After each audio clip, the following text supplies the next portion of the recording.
Okay, so ano daw pa yung binibigay ko na vitamin sa aking ibunan? So unang-una, ako ay hindi sponsor ng mga vitamins, sasabihin ko dito. Ito lang yung ginagamit ko sa aking ibunan. Yung mga nasa flight cage ko na mga ibon na binibigay ko ay Vitamin Pro.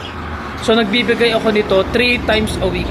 Kapag naman merong mga inakay, katulad ngayon, meron akong bagong papisang mga ibon. So binibigay ko naman dito ay combination ng dextrose powders at Vitamin Pro.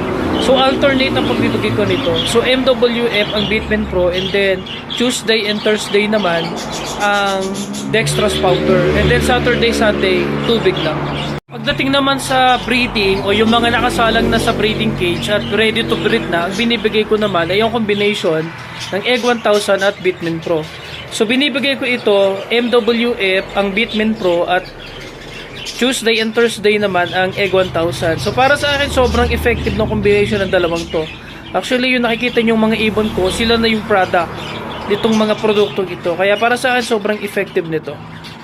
At syempre, yung pinakamahalaga is magbigay kayo palagi ng gulay sa mga ibon. At least 2 times a week. Ako kasi 2 times a week ako nagbibigay. So every Saturday and Sunday. So yun talaga yung time para sa gulay. Yun din yung time na nakapahinga sila sa vitamins. Tubig lang talaga sa kanilang ibon, sa kanilang tubigan. So ako, nagbibigay ako ng dahon ng kangkong, talbos ng kamote, dahon ng pechay, dahon ng malunggay. So basta mga gulay na green leafy vegetable. So yan ang mga ginagamit ko. Para sa akin ay maganda yung nagiging product ng aking mga ibon.